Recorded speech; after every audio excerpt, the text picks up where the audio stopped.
Hi, it's Steph, and the bloom show has begun.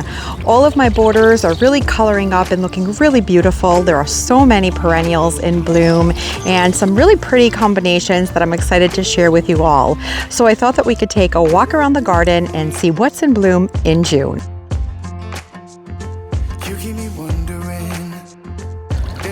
We're going to start here in the backyard this time because my patio bed is really filling in, and I attribute that to trialing some annuals in the borders this year.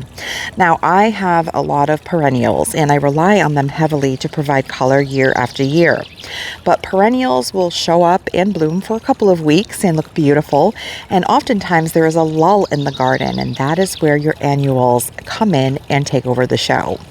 And in this bed here, I planted a drift of this whiteout verbena, which is an annual, and it is starting to bloom and look really beautiful. Every day there are more blooms on it. When I first planted it, there was maybe one cluster of blooms on each plant. And I have a drift of about 6 here, and I think it's going to look really pretty as a border in this bed.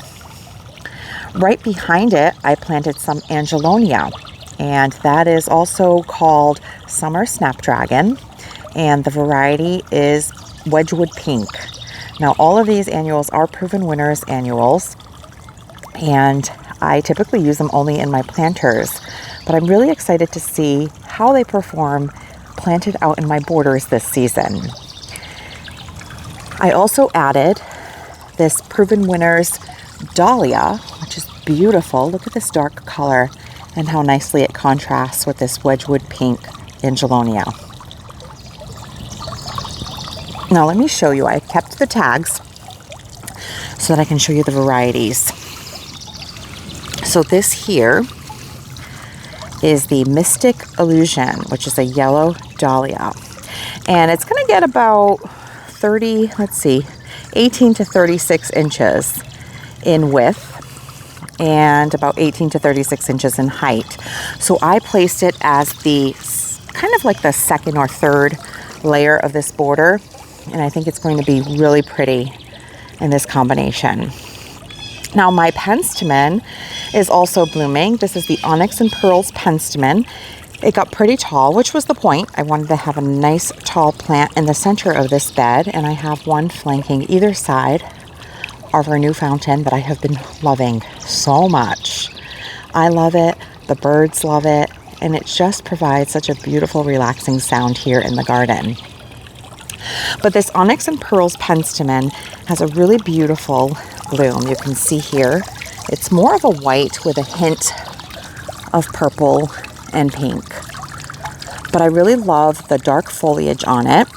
And I did divide this perennial last fall, so every year the clump should get a little bit bigger. There is actually already 2 dahlias that are blooming, the Mystic Illusion dahlias.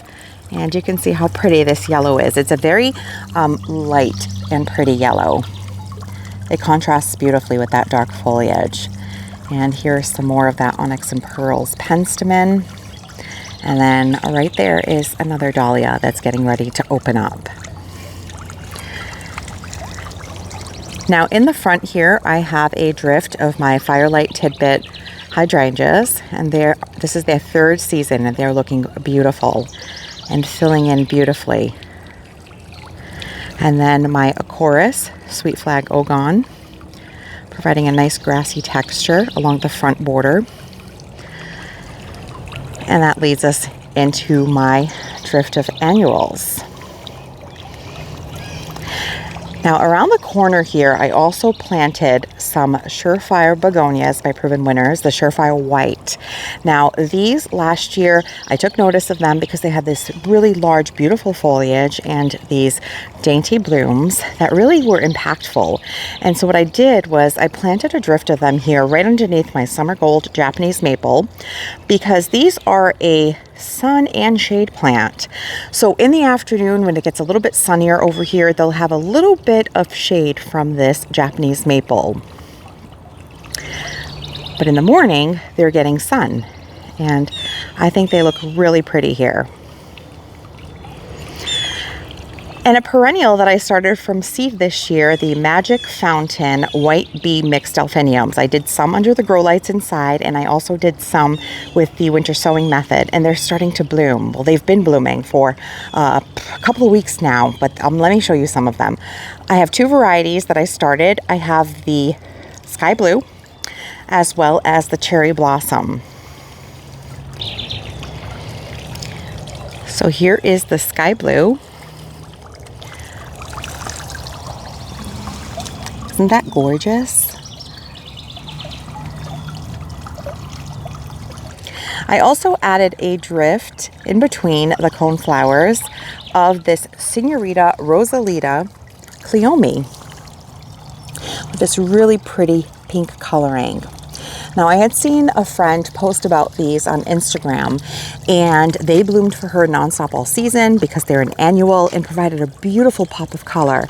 So I added about 5. You can see I made the drift go this way. I kind of weaved them in the center of the bed between my perennials. I have some asters that are getting ready to bloom here, stokezias, and then I have tons of coneflowers the back there. I have nyphophia that's also going to bloom, and then I added this drift of the Proven Winners Boom Chocolata perennial geraniums. Last year I had picked them up on clearance at Lowe's, and look how beautiful they are. Moving over from the patio bed, we are now in the front borders, and this is my retaining wall bed. And this beautiful peony bloomed its head off until just recently. I went through, I deadheaded it to clean it up a bit, and it's in its final show. It looks so pretty. It is a really billowy, gorgeous, herbaceous peony. Now, I am not certain on the name of it because when I looked it up, there was a couple of different names that it could be, but it is really pretty. It has this frilly yellow center with this really beautiful white bloom. It's got a looser habit than many of the peonies that kind of look like a rose, but very pretty. My Bobo hydrangeas are all leafed out and starting to form their buds. I did go through and cut down my Olivia Rose Austin rose because it had finished its first flush of blooms and it was getting really large in this area, and I hadn't had a chance to prune it in the winter, in late winter, early spring. So I just did that now before it loads up again with its next flush of blooms. My perennial alliums are getting ready to bloom in the next month or so. You can see that they have lots of buds on them. And even when they're not in bloom, I really love these clumps of grassy texture. This is a really great perennial. If you don't have it in your garden, I highly recommend clumping perennial alliums. They're different than the bulbs that you plant in the fall for spring blooming. These are summer blooming perennials. And you can see that my foxgloves are blooming. Those are the Dalmatian Peach foxgloves. Started them from seed a little bit early this year, I feel like, because last year they were blooming when my Blue Horizon ageratum was a little further ahead. So I'm gonna have to check my notes and maybe start them maybe a month later this time so that they can bloom for me closer to July. The lilies are all loaded up. You can see all of the bloom heads on them. Those are my Asiatic lilies, and they are called Tiny Diamond. They're a beautiful shade of pink. And then these taller ones here are the Casablanca lilies, and they are nice and upright this year. And here's your warning, friends. Go through and spray your lilies with deer and rabbit repellent because the deer absolutely love to eat these buds at this stage, and you don't want to risk waiting all this time to enjoy your lilies and having them eaten by the deer. So I actually did that last night, and I'm going to keep after them because I really love these, and they are gorgeous when they're in bloom.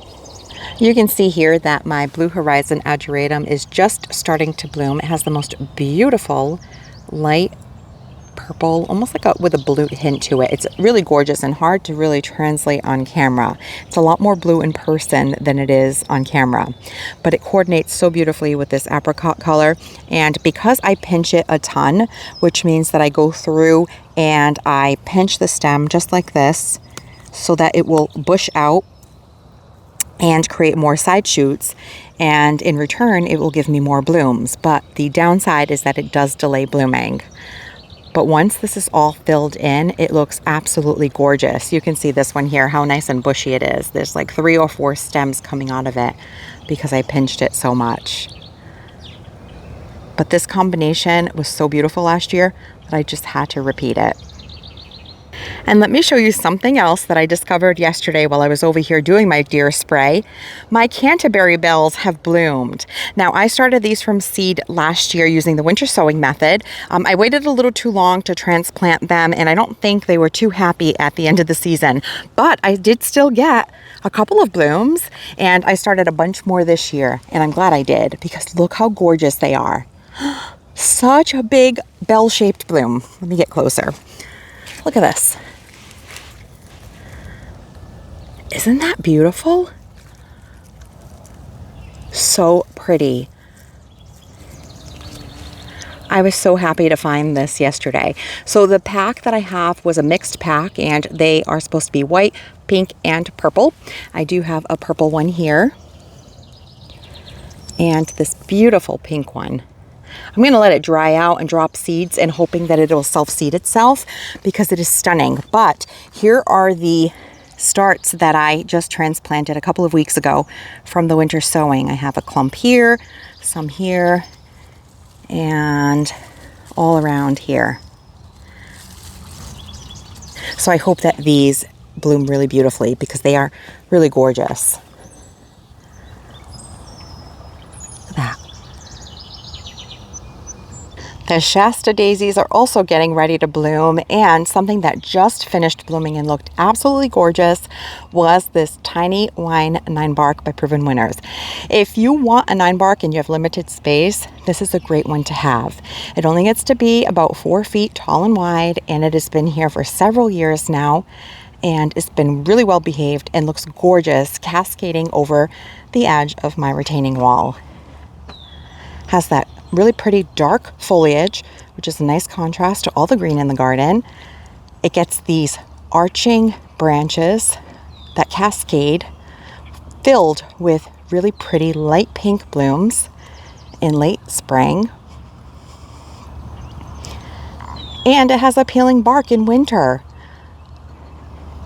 And as an added bonus, 9-barks are native. So this is a really great garden shrub. You can see that I really love to have plants that kind of hang over this retaining wall. It softens the edge of the stone, and I think it just looks really beautiful. So this is a Tamakiyama lace leaf Japanese maple. Now, as we head up to the next border, this is our walkway border, all of my knockout roses are blooming.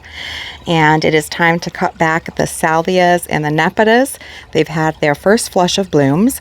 So by cutting them back, you will get another flush. I actually made a video on my channel on how I selectively prune my salvia to keep them blooming throughout most of the season. And I'll link that video below. Now, I also added some annuals in this border this year. Not only am I growing my gomphrena that I normally grow, but I added some Suncredible sunflowers by Proven Winners. These get to be about 36 to 42 inches in height, and I think that that yellow color right behind that atomic purple gomphrena is going to look really beautiful. So that is what I did. I have maybe 7 planted down this border, and my color scheme here is mostly pink with purples, and I just added white with a new perennial. I had been after a white phlox for a little while, and I couldn't find the David phlox, but then I came across this one by Proven Winners. It is the Luminary Backlight, which is a white phlox. It gets to be 28 to 30 inches in height and about the same, 20 to 24 inches in diameter. Hardy in zones 3 through 8. So I just added these. You can see that they are all budded up, and I can't wait to see what they look like. So I put 4 along this main border. So I think that the double pink knockout roses with my purple salvias and nepitas and this white phlox is going to look really gorgeous together. And then of course I have the annual pop of yellow with these Suncredible yellow sunflowers this year. And then the gomphrena usually fills in by end of July or so. And I actually had to replace a couple of the seedlings already because something ate on them. And I don't know if it was slugs or rabbits. We have tons of bunnies this year. So I did put some Sluggo Plus down last night when I replaced the seedlings. Luckily, I had plenty that I grew. So I have backups. But yeah, I was really surprised to see that they had already gone after them. Typically nothing touches my Gomfrey now. And my pretty parasols, echynatia, that I planted last fall, the only one that really came back and looks great is in bloom. So here you can see, I really love this dainty downward sweeping petal that they have in this pink that fades to white. Again, I'm going for a pink, white, purple kind of color scheme in the front here, and I think that's going to be really lovely as it gets more mature. So I'm actually going to let that dry out on the plant so that I can let the seeds kind of drop in hopes that I will get more echynatia of the pretty parasols to sprout, and then I can spread them around this front border. But it is really lovely. And my candy corn spyhea is in bloom and looking really pretty. Now I love this spyhea. I've talked about it on my channel quite a bit. It is really early to break dormancy in the winter. It will get these really bright red leaves probably about the end of February in my zone 6B 7A, and then it goes orange, and then it goes yellow, and then in June you get these clusters of really pretty pink blooms that the pollinators love. Look how pretty that is with all of that color. And then once it's done blooming, it goes a little bit more of a chartreuse color. And anytime it pushes out new growth, you get these really pretty reddish pink leaves. So it is a really stunning shrub. Pretty compact, gets to be about 3 by 3 in size. And the tiny quickfire hydrangea that we planted last season is also all budded up and getting ready to bloom. This is a really pretty compact hydrangea, getting only to be about 2 to 3 feet tall and wide. And I cannot wait to see it this year in bloom. And the gallery red lupin that we planted a few weeks back is also still sending up blooms. And even though it's called gallery red, it has a really pretty deep rose color that I think is really gorgeous. All of the annuals on the front porch are also starting to fill in and looking really lovely. I made a video about that about 2 weeks ago that I can link below of all the varieties that I used. But this double coral superbell is stunning, and this is just a perfect example of how you can just plant a single flower in a pot and let that one flower shine instead of going the traditional route of having the thriller, the filler, and the spiller, which I did do in my taller pots here. But I really also love the idea of just letting a really pretty plant shine on its own. And in this border here on the right side of my porch, there are also some really beautiful things in bloom. So this phlox here is the fashionably early crystal, and I planted these. This is its 3rd season now, and it is stunning. Look how gorgeous that is. It is a medium height, standing about 30 or 40 inches in height, I would say. And so it's a great middle of the border or second row of the border plant. And I recently went in and I tucked in some yarrow. This is the Firefly Peach Sky Yarrow. And look how beautiful this color is. Isn't that gorgeous? It's like a peachy terracotta color. And then it ages to a little bit of yellow. It likes full sun. It gets to be 32 to 36 inches in diameter or in height, and 28 to 32 inches in width. But I think that is going to be really pretty here, and I love the contrast in texture, how it has that ferny foliage and that peach with the purples and whites and pinks. I think looks really gorgeous together. And then of course this pensammen, look at this, also known as beard tongue. It is gorgeous. The pollinators absolutely love it. Look how tall it is. This has got to be about 48 inches in height, I would say. And I just love the way it sways in the breeze. There are bees in and out of this all day long. There's one right here. They have those bell-shaped blooms similar to foxgloves that the bees and the hummingbirds really enjoy. The rose campion is also starting to bloom. Now the rose campion does like to spread itself around, at least in my garden, but it has a really pretty kind of blue-gray fuzzy foliage, very similar to something like a lamb's ear. And then it gets these really vibrant carnation-like flowers. Now mine are like a hot magenta, but they also come in white, and I've seen them in other shades of pink. My sister-in-law had shared those with me, and I really love them. In the beginning, I was constantly pulling out the seedlings because I was afraid to let it spread, but it sort of has become more well-behaved. I don't know if it's just because I have so many plants tucked into this bed now that it doesn't have as much room to spread itself around, but nonetheless, it's really pretty. The Engelmanni Bush's Lace Spruce that we recently planted in a video is also looking really lovely in this corner. I'm really excited to see it grow. Such a beautiful conifer. But in this corner here, I have some more lilies that I actually forgot to spray last night, so I'll have to go through and do that after I take this video. I have a taller one here that is all budded, and this beauty I actually purchased on Facebook Marketplace. So if you're ever looking for perennials, that is a great place to look. I think I paid $5 for a pot of this lily that was just labeled as pink and white, and I've maybe had this for 3 seasons now, and it has grown so well and looks really beautiful.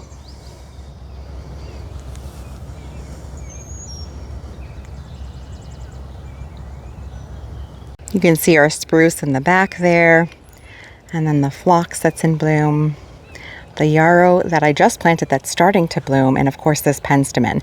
Now this pensammen makes a beautiful focal point and centerpiece in this bed.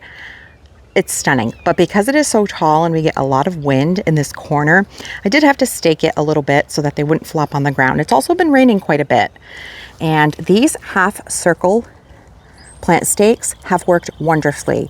I am using them all over the garden for plant supports, and I can link them below, but I just found these last year and I love them. I've ordered 2 sets already to use in the garden.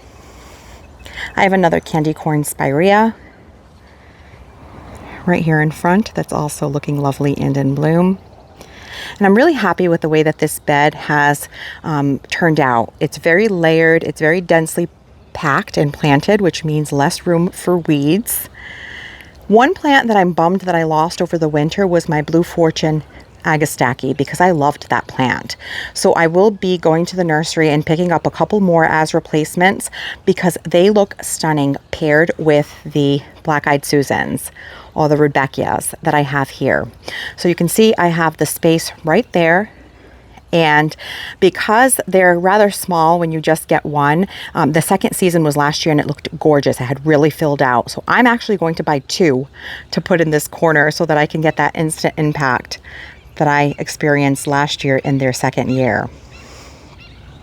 This beautiful shrub here is a Semphal's spyhea shrub that is gorgeous in spring. It has the most vibrant shades of yellow and pink and orange when the foliage first emerges, and for a good month after that it looks really beautiful. Well, now it's in its second show, and this time it has blooms. Now I really love the fern-like foliage that this shrub has, and now it's getting these plume blooms that look like little pearls, and then they open up to little fuzzy white flowers. Just really pretty. Now I love this shrub. It is a little bit big for this space, so I do have to prune it to keep it size controlled, but the texture that it offers in this bed, as well as that spring color, I just cannot part with it from here. So I'm going to keep it here. I just keep pulling out runners and trimming it back, and it looks really beautiful. I especially love the contrast with the dark foliage of this Wine and Roses Weigela. And then I'm going to go ahead and plant that Blue Fortune Agastaki right in front of it. And the Rudbeckia also does a beautiful job of disguising all of the old daffodil foliage. You can see I have some daffodil foliage poking out right there, but you can't see all the rest of it because it's been hidden by this Rudbeckia, which is a great trick to use if you're going to plant daffodils in your perennial borders, to plant them near plants that will then start pushing out foliage that will hide all of that daffodil foliage as it dies back, which can get pretty unsightly. But I'm actually getting ready to go through and cut the rest of the daffodil foliage because it's starting to all yellow now, so it is the perfect time to clean that all up. And in the backyard, right outside of my raised bed garden, I had to show you this bed that I have with the Flanders poppies. Now these poppies are providing such a beautiful pop of this orange-red color. And these were started from seed using the winter sowing method. And I transplanted them out using the hunk of seeds method, and they look gorgeous. So that was a very successful way to start poppies. Look at this. They're so pretty. And right behind them, I have the Black Magic bachelor's buttons that also have a really deep purple maroon color, also gorgeous. And in the back garden by the shed, there are a couple of beds and not a whole lot going on at the moment. They're reloading. The astilbe is getting ready to bloom. I did plant some petunias along the front of this bed. We'll see how that grows in. And then my Zephyrine Druin Rose in the back on that trellis is also in bloom. Now I do have to get it trained to grow up and over the shed. That is my plan. I bought these little clips that you can insert on the vinyl siding, and then I'll add some fishing wire and see if I can get that done. But I will need to ask George to help me with that. So I haven't gotten around to it yet. My window boxes and my planters have been planted. And I went with a bit of a different scheme on these this year. Usually I use Mandevilla. This year I'm using Sun Patience, which I really love. And some Gara, which is new to me this year as well. But what I want to show you is some of my iris is in bloom. This is the Louisiana Gamecock Iris. And look how beautiful it is. I have two varieties of iris planted back here. There's this one. And then I have another iris insata that is gorgeous. It's like a white and purple. It might be blueberry something. I'll have to look it up before they're in bloom so that I can share that with you in another garden tour. But these are also really beautiful. And I love them kind of lining the back of my little lime hydrangea hedge as you walk into this patio that leads you into our Japanese maple garden. The heucheras that I have planted in my Corten steel planters are also blooming. And I'm so thrilled that these came back, these perennials came back over winter, after winter rather. They were all hardy enough, but you just never know. And in the corner here, the other day I had picked up a couple of plant stands at TJ Maxx, and I had these terracotta pots in the shed. So I potted up a white scaviola and this plant here that I've shown on my channel before. It's called October Daphne or Sedum Siboldi. It is gorgeous. Reminds me very much of eucalyptus. And so I picked up another one the other day, a bigger one, and I placed it here in this pot. In October, it'll get these really gorgeous hot pink bloom clusters on the tips, and the leaves will turn shades of orange and pink, and it just looks really pretty. And then in this low bowl style terracotta planter, I put my hens and chicks plant. So I really like this grouping here. And I had shown this bench on my channel before.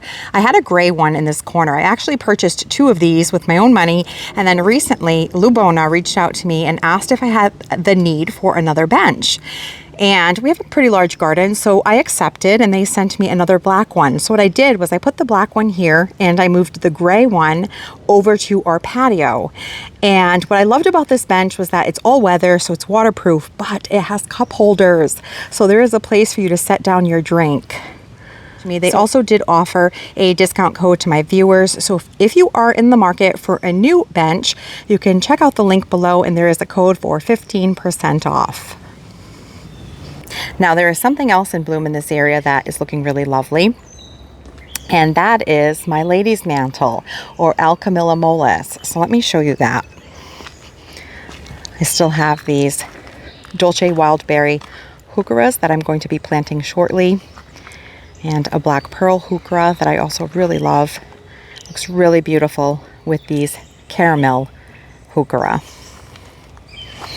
But look at this lady's mantle that I have on the edge here, spilling over the cobblestones and looking so pretty.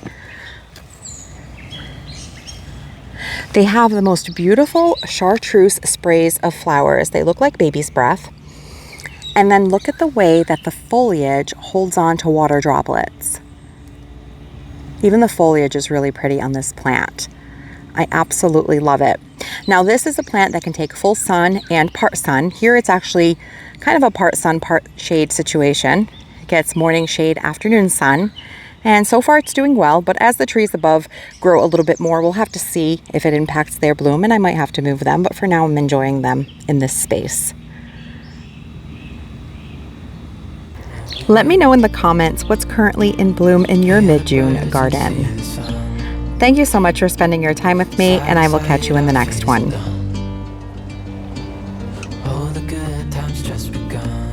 Bracco, you like coming outside? We know what we have, let's hold on. You're being a good boy. Found what we're looking for in life. Call us crazy, but things are finally right. With you and I, the future is bright. Oh, you and I, we got it. We don't need no more. Even in the hard times.